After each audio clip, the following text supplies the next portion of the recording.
Kolkata digital সোসাইটির এই গোশালা অবস্থিত সোদপুর, কলকাতায়।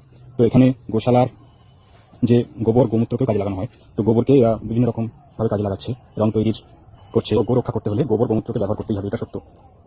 যেমন আমরা দেশি গরুর গোবর গোমূত্রকে কাজে লাগিয়ে প্রাকৃতিক খেতি করতে পারি।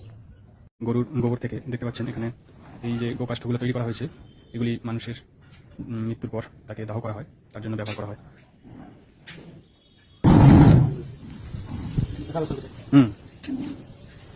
এই মেশিনের মাধ্যমে তৈরি করা হয় এইভাবে সিস্টেমটা।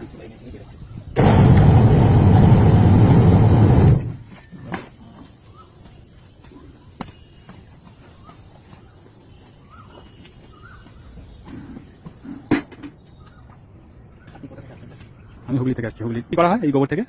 আর এমনি হোমে লাগে কাটা বলে একটা জিনিস তৈরি অনেক 9-10 রকমের আইটেম তৈরি হয়। আচ্ছা, এখানে 2 মাসের স্টক আছে। ফিনাইলও তৈরি করা দেখলাম। ফিনাইল তৈরি হয়। ফিনাইল তৈরি হচ্ছে।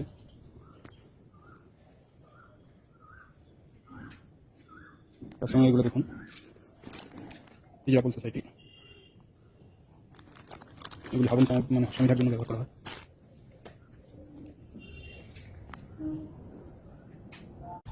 বন্ধুরা, দেশি গরু পালন করে এবং এর গোবর গোমূত্রকে কাজে লাগিয়ে কিভাবে প্রাকৃতিক কৃষিকাজ, পঞ্চগব্য, হার্বাল ধূপ, ফিনাইল, রং এছাড়া আরও অন্যান্য উপাদান তৈরি করা যায়, সেই সব বিষয়ে আপনারা যদি প্রশিক্ষণ নিতে চান তাহলে অবশ্যই যোগাযোগ করতে পারেন 9007560977 এই নাম্বারে আপনারা কথা বলতে পারেন। এখানে গোয়াধারী কৃষিকাজ এবং বিভিন্ন রকম প্রোডাক্ট তৈরির উপর প্রশিক্ষণ দেওয়া হয়। বর্তমান সময়ে গোয়াধারী কৃষিকাজ এবং বিভিন্ন রকম প্রোডাক্ট তৈরির মাধ্যমে আমাদের বহু যুবক আজকে স্বনির্ভর হচ্ছে। আরেকটি বিষয়, এমনকি হেলে গরুর বা ষাঁড় গরুকেও আমরা বিভিন্নভাবে কাজে লাগাতে পারি। যেমন আমরা সর্ষের তেল, শুদ্ধ সর্ষের তেল তৈরি করতে পারি, বাদাম তেল, বিভিন্ন রকম তেল তৈরি করতে পারি, ভাঙাতে পারি এই ষাঁড় গরুর মাধ্যমে। তাছাড়া আরও যে উপাদানগুলি বললাম আগে, সেগুলি তৈরি করা যায়, আবার ইট তৈরিও করা যায় গোবর থেকে। তাই গরুর গোবর গোমূত্রকে কাজে লাগাতে হবে, তবেই কিন্তু আমরা এই গোশালা করে প্রফিট করতে পারবো।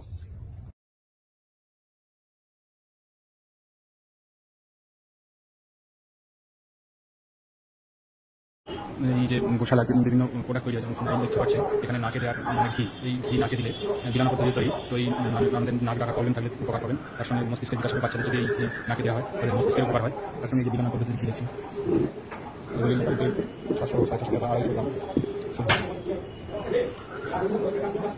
এটি। এগুলি হবে সন্ধ্যা।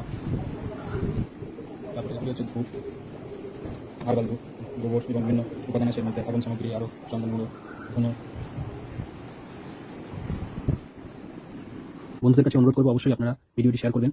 এবং মানুষ অজ্ঞানতার কারণে গরুকে বিক্রি করে দেয়, সেই বিক্রি না করে গরুকে সঠিকভাবে কাজে লাগিয়েও আমরা একটি মানে হেলে গরুকেও আমরা যদি বাড়িতে সঠিকভাবে রাখতে পারি, তার মাধ্যমেও কৃষিকাজ করা সম্ভব। তার ফলে আমাদের এই যে গোবংশ, এদের রক্ষা করা সম্ভব। এবং কৃষিকাজ যদি আমরা করতে পারি তাহলে মাটিও ভালো থাকবে এবং যে ফসল হবে সেই ফসল আপনারাও শুদ্ধ পাবেন। কারণ বর্তমানে বেশিরভাগ কেমিক্যাল যে স্প্রে হয় এবং মাটিতে সার দেওয়া হয়, সেগুলি কিন্তু আমাদের সমগ্র সমাজের ক্ষতি করছে। তাই সমাজের স্বার্থে অবশ্যই আপনারা ভিডিওটি শেয়ার করবেন। কৃষিকাজকে যদি দীর্ঘমেয়াদী এবং মানুষের জীবনের সুস্বাস্থ্য নিয়ে আসতে হয়, তাহলে অবশ্যই মাটিতে দেশি গরুর গোবর গোমূত্রকে ব্যবহার করতে হবে।